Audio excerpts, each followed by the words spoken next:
In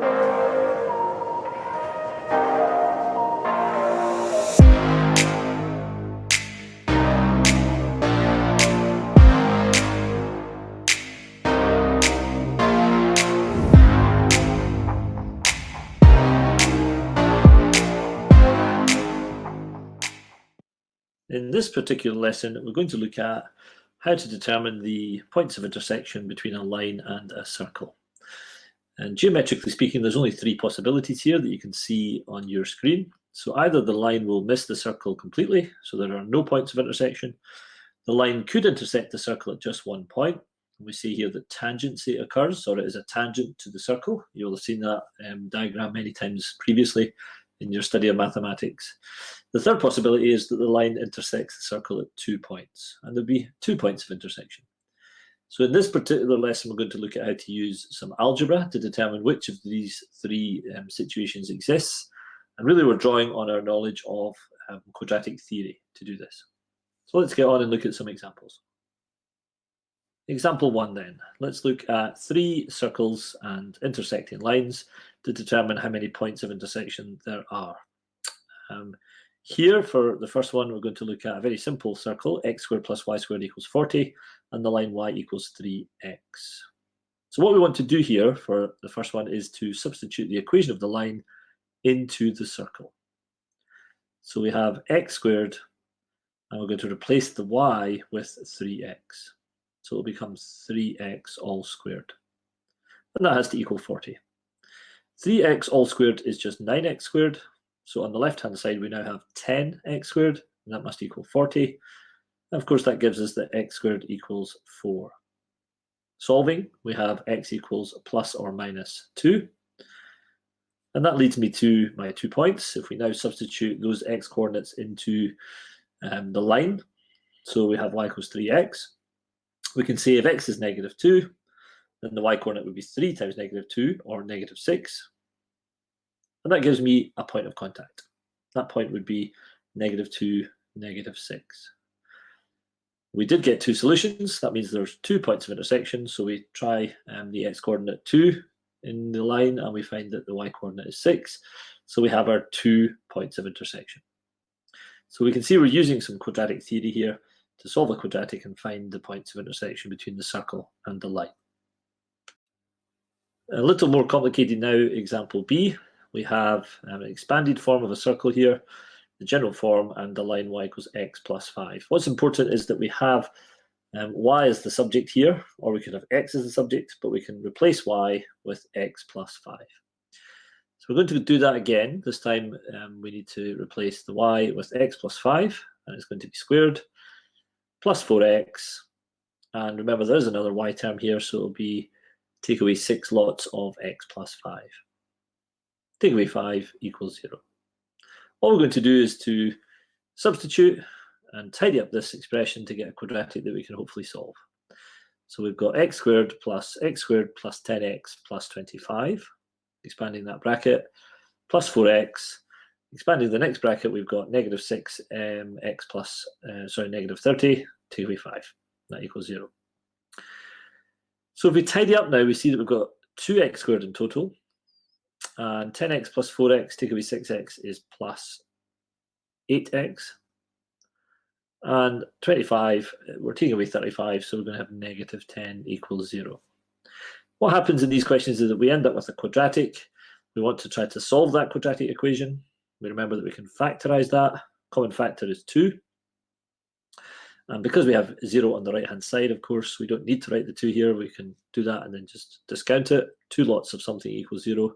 Well, the 2 is not 0, so our bracket must be 0. And we factorize that quadratic that we have, and that will be x in both brackets. And we've got 1 and 5, and I think we're looking at negative and plus. That leads me to 2 answers. So we have 2 points of intersection again here. X equals 1 and x equals negative 5. As with part A, we're just going to substitute those values into our equation of the line to find the y coordinates. So if x equals negative 5, remember that means we're just looking at this equation here on the top right. So y equals x plus 5. Well, if x is -5, then that becomes just 0. My first point of contact is -5, 0. And then if we substitute x equals 1 into the line, well, you should be able to see that y equals 6. So that's pretty much what we do to find the equation, to find the points of intersection of a line and a circle. Of course, it can be more difficult, but that's the general principle. And so in the third example, we'll now look at a slightly different form for the equation of the circle, x minus 3 all squared plus y plus 4 all squared equals 25, but we've still got the line, and we see that we have x stated in terms of y, so we're able to substitute. So 2y plus 6 is going to replace my x, and then we take away 3, and that's all squared, plus y plus 4 all squared equals 25.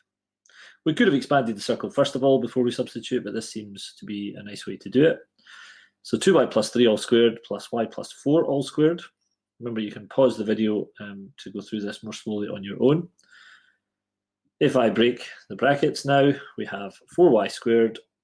We're going to have 6y plus 6y is 12y, and plus 9.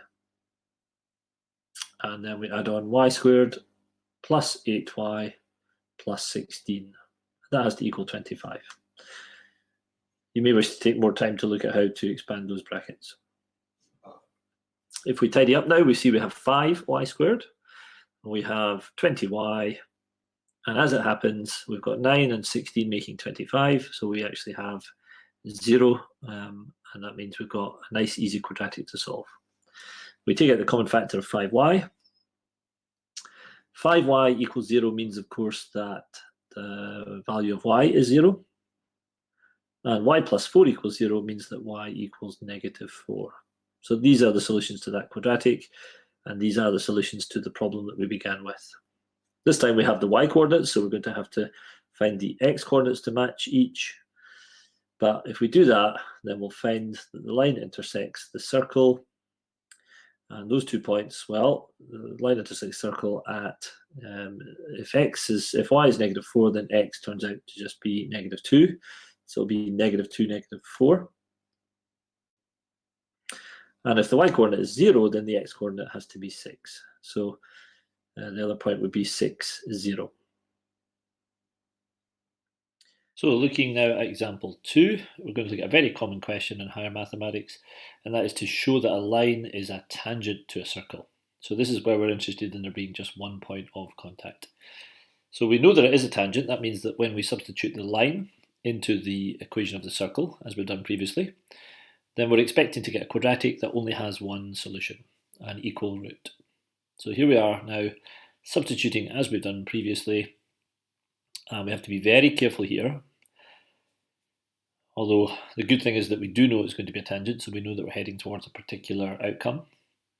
I'm just going to expand the brackets now, so we've got x squared plus, here we'll get 16x squared, take away 8x, take away 16x and plus 4. From that we subtract 12x, and then we take away 40x and plus 20 plus 44 must equal 0. What we're looking for when we tidy up in these kind of questions is a quadratic that has a common factor. So here you can see I've got 17x squared. That seems a little unusual, 17 being a prime number. We may worry a little bit, we may check our working, but then actually we've got 68x here that we're taking away, and we've also got plus 68 as the constant term. So that's good news, because actually 68 does divide by 17, and this is what you're expecting each time. There has to be a common factor to simplify the quadratic so that it becomes a quadratic that only has one solution. Now we've actually got two ways to prove that this only has one answer. One would be to use the discriminant in the quadratic formula, b squared minus 4ac, and show that that equals 0, meaning there's equal roots. But here, because we want the point of contact, it's probably better just to factorize that quadratic, just to show that actually it only has one solution. So clearly that is x minus 2 all squared equals 0, so x equals 2. We have a repeated root. It's important now, because we've been asked to show that we found a tangent, that we write something down. So we could say that hence tangency occurs, or hence the line is a tangent. because obviously there's only one root. Finding that point of contact, well, that's fairly straightforward. We know that x equals 2, and if we put that into the equation of the line, we can find that the point of contact is just 2, 6.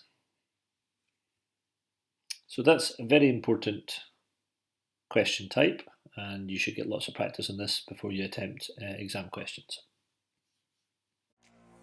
So we've now come to the end of another lesson, and it's time for you to get some practice with the techniques that we've covered.